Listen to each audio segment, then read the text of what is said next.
안녕하십니까. 오늘은 상업 리스에 대해서 알아보겠습니다. 상업용 건물을 갖고 있는 랜드로드나 비즈니스를 위해서 그 스페이스가 필요한 테넌트에게 유용한 상업 리스의 유효사항들을 알아보겠습니다. 첫 번째 가장 중요한 것은 테넌트나 랜드로드의 리걸 네임을 꼭 확인하시고요. 특히 회사로 되어 있는 경우에는 좀 복잡하니까 변호사의 도움이 필요할 수도 있습니다. 두 번째, 랜드로드가 테넌트 사이에서 리스 협상을 할 때 보통 중개인이 들어옵니다. 이 중개인들이 주요 합의 사항을 포함해 가지고 어그리먼트 리스를 작성하게 되는데, 이게 일종의 가계약 또는 사전 리스라고 볼 수 있겠죠. 이걸 바탕으로 해서 변호사가 리스라는 아주 복잡한 그 계약서를 작성하게 됩니다. 간단한 리스인 경우는 어그리먼트 리스로 해가지고 그 대행도 하지만은 보통 저는 변호사를 통한 리스, 본 계약서를 작성하기를 권하고 있습니다. 세 번째, 이 리스의 모든 계약 조건들은 절대 말로 하지 마시고, 납법을 말로 하지 마시고 글로 남기시고 쌍방이 사인을 해 주십시오. 네 번째, 우리가 그 렌트를 구하실 때 그 면적이 렌터블 에어리어와 유저블 에어리어 있다는 걸 알아주십시오. 렌터블 에어리어는 렌트 계산할 때 적용하는 그 면적이고, 유저블 에어리어는 테너트가 직접 사용할 수 있는 면적입니다. 보통 콘도 커머셜인 경우에 이게 차이가, 렌터블 에어리어는 1000 스퀘어피트인데 유저블 에어리어는 실제로는 600 스퀘어피트, 이렇게 차이 날 수 있습니다. 그 차이는 뭐겠습니까? 공유 면적에 해당되는 겁니다. 그 다음에 테넌트 입장에서는 렌트를, 이런 커머셜 리스를 구하고 렌트를 지불할 때 베이스먼트라든지 패티오라든지 파킹 스페이스는 얼마나 포함되는지를 꼭 확인해 주시고요. 6, 7, 8에 해당되겠지만은 보통 렌트 기간은 얼마 되는지, 뭐 한국 분들은 5년 플러스 5년을 많이 합니다. 외국 애들을 해보니까 10년 플러스 10년도 많이 하더라고요. 특히 옵션 행사할 때 언제 테넌트한테 언제까지 그 통보를 해줘야 되고, 그 다음에 리스료는 어떻게 합의를 하고, 만약 리스료에 대해 합의가 이루어지지 않을 경우 분쟁을 어떻게 조정하는지 사전에 꼭 정하시도록 바라고요.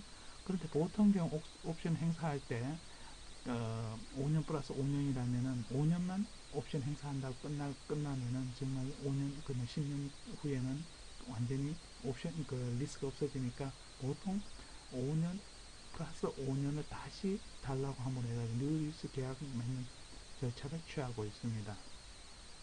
우리가 렌트를 낸다 그럴 때 몇 가지 단어가 있습니다. 첫 번째, 렌트로서 투자에 대한 수익에 해당되는 렌트는 렌트입니다. 예를 들면 100만 불에 샀다. 이 사람이 5% 수익률을 요구한다. 1년에 5만 불이다. 예를 들면 한 달에 뭐 5,500불이다. 이런 식으로 하는 렌트가 있을 수 있고, 이거는 베이직 렌트, 미니멈 렌트라는 그런 용어도 같이 쓰고 있습니다.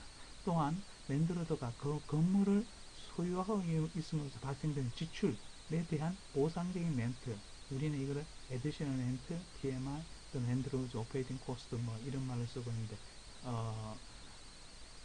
쓰고, 이 렌트와 에디셔널 렌트를 합친 게 뭐라 그러죠? 그로스 렌트입니다. 여기에 HST를 부과해서 보상 월납하게 됩니다. 그런데 때때로 랜드로드는 좋은 테넌트를 구하기 위해서 첫 달 또는 첫 달에서 첫 3개월들은 렌트를 면제해 주겠다는 렌트 프리 조항을 집어넣기도 하는데, 이때 렌트는 넷 렌트 프리인지 그로스 렌트인지는 잘 체크해 볼 필요가 있습니다. 조금만 기다려 주십시오. 그런데 이 렌트에 관련된 렌트는 그렇게 뭐 분쟁이 될 게 없습니다. 명확하게 사전에 정의가 되는데, 에디션 렌트에 대해서는 그 에디션 렌트 TMI 들어가는 종류가 뭔지, 어떻게 배분하는 건지, 그 다음에 이걸 애니얼 어저스먼트 1년에 한 번씩 정산에 대해서 사전에 확실하게 그 정해놓아야 분쟁이 없습니다. 예를 들면 에디셔널 렌트 TMI 들어갈 수 있는 항목들은 T, proper tax, M, maintenance 또는 매니지먼트 비, I는 인슈런스고, 그 외에도 여러 가지가 들어갈 수가 있습니다. 그 TMI 들어가는 항목하고 배분하는 방법에 대해서 꼭 사전 정의를 내려주시기 바랍니다. 그 에디셔널 렌트는 보통 전년도에 얼마였더라 그 바탕으로 해서 당해년도를 추정을 하고 이거를 12개월로 나누어서 내년 또 합쳐가지고 그 랜드로드한테 지불하게 되고요. 그 다음에 연말이 지나면 보통 정산을 해서 뭐 오버페이 한 경우에는 크레딧을 받고 언더페이 한 경우에는 추가로 또 페이해야 됩니다. 그 다음에 렌트로드는 렌트 계약을 맺을 때 보통 첫 달 마지막 달에 대해서는 렌트 디파짓으로 받고요. 그 다음에 또 에디셔널로 그 시큐리티 디파짓을 해가지고 첫 달 그 마지막 한 달이나 석 달 정도 또 시큐리티 디파짓을 또 받고 있습니다. 이거는 뭐 랜드로드 자기 이익을 보호하기 위해서 한 거고, 테넌트 입장에서는 가능하면 렌트 디파짓을 줄일 수 있도록 서로 협상해 보는 게 좋겠죠. 오케이. 그리고 이 에디셔널 렌트와 넷 렌트 외에도 테넌트는 자기가 쓴 하이드로 전기나 히팅, 가스비나 쿨링, 에어컨비나 워터빌 같은 것도 추가적으로 내야 됩니다. 조금만 기다려 주십시오. 보통 렌트는 테넌트가 6개월 또 1년치 포스트잇 책, 3일자 수표를 끊어주게 되는데, 이때 수표가 리턴되지 않도록 그 테넌트는 통장에 충분한 잔고를 유지해 주시고요. 그 다음에 우리가 건물을 빌렸을 때 이 건물을 수리하고 보수하고 교체하는데 그 책임과 비용은 랜드로 테넌트가 누가 얼만큼 부담할 것인가 사전에 꼭 확인해 주시기 바랍니다. 예를 들면은 베이스먼트에 뭐 예를 들면은 퍼니스가 고장이 났습니다. 이건 랜드로드가 고쳐야 될지 테넌트 고쳐야 될지, 아니면은 그 메인 게이트 주 대문 주 문이 가게 문이 고장이 났습니다. 이거 누가 고칠 건가? 랜드로드 테넌트. 만 1층 건물인 그 지붕이 물이 셉니다. 누가 고쳐야 됩니까? 테넌트 랜드로드 누가 고칠 건가? 사전에 꼭 확정시켜야 됩니다. 또 랜드로드 입장에서는 테넌트에게 건물을 빌려줬으니까 3년 5년 그냥 둘 수는 없지 않습니까? 불안하잖아요. 그러니까 일정한 기간 또 6개월에 한 번, 1년에 한 번씩 이런 식으로, 또는 비상 상태인 경우에는 랜드로드가 테넌트 건물에 들어가서 기계 장비나 건물 구조 같은 거를 검사할 수 있다 하는 그런 조항, right to inspect 조항 꼭 넣어주기 바랍니다. 그 대신 테넌트 입장에서는 건물 사용 용도를 가능 융통성에 정해 주십시오. 예를 들면 일본 식당, 저페니스 식당용으로 건물을 빌리겠다 하지 말고 전반적으로 식당용으로 건물을 빌리겠다, 뭐 이런 식으로 해주시고요. 컨비니언스로 빌린다 해서 컨비니언스로 빌린다 하지 말고 리테일 셀링 뭐 이런 식으로 좀 포괄적으로 빌리시는 게 좋지 않겠나 싶습니다. 테넌트는 보통 테넌트 자기 비즈니스 또는 자기가 관련된 라이빌리티 인슈런스를 통상 넣게 되는데, 이때 창문, 큰 창문, 플레이트 글래스라든가 워터 데미지 같은 거를 그 보험에 포함시키는 걸 고려해 보시고요. 그 다음 보험 사고 있을 때 제가 부담액, 디덕터블이라 그러죠. 요거에 대해서 고려를 해 주십시오. 보통 뭐 500불, 1000불 뭐 이렇게 하고 있습니다. 그 다음에 테넌트는 보통 리스 건물의 실내 장식이라든지 수리라든지 외부 간판을 설치할 때는 랜드로드 승인을 받게 되고, 이런 것들은 다 픽스처라 그러면서 리스가 종료됐을 때는 대부분 랜드로드 소유가 됩니다. 그런데 거기에서 비즈니스 직접 관련된 몇 가지들은 트레이드 픽스처라 그래가지고 그거는 테넌트 소유가 됩니다. 그 다음에 우리가 리스를 남한테 넘겨줄 때 어떤 형식을 취하냐면 서블렛이라는 형태나 또는 어사이먼트 형태로 넘겨줄 수가 있는데, 리스를 받았던 제3자가 제대로 잘 못했을 때는 나한테 다시 그 페널티라든지 이런 게 돌아오게 됩니다. 그걸 이해해 주시고요.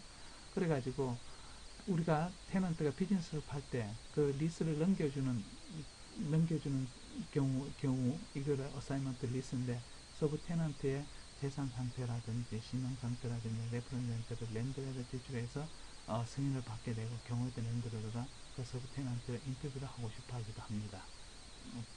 그 다음에 프랜차이즈인 경우에는 프랜차이즈 회사가 리스 회사 랜드로드하고 헤드 리스 또는 마스터 리스를 맺고, 그 하에서 다시 그 테넌트한테 렌트를 해주는 서브렛 형태를 취하는 경우도 많으니까 경험 있는 중개인이나 변호사 도움이 꼭 필요합니다.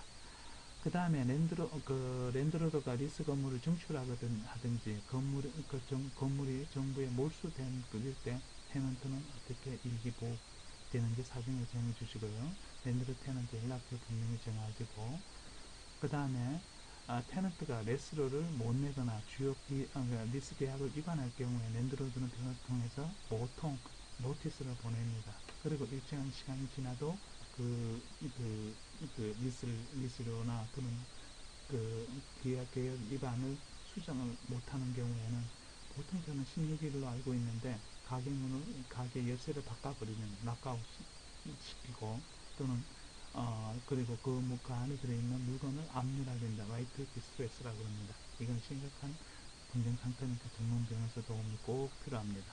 그리고 랜드로드는 모기지 은행에서 모기지를 빌리고, 그리고 경우에 따라서는 모기지를 못 갚아가지고 건물이 모기지 은행으로 넘어갈 경우도 있고, 랜드로드가 건물을 팔 수도 있을 겁니다. 이럴 경우에 현재 테넌트는 현재 리스에 전혀 변함이 없이 그대로 유지되고, 그 다음에 테넌트의 비즈니스에 방해되지 않는다 하는 그런 조항을 꼭 삽입해 주시기 바랍니다.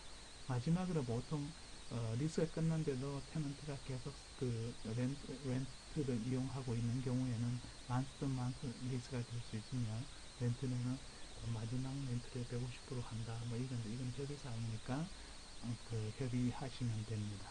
예, 이 정도로 하시고요. 커머셜 리스는 어쨌든 간에 굉장히 복잡하고 또 5년, 10년의 계약 기간을 갖고 있는 아주 심각한 계약이니까요.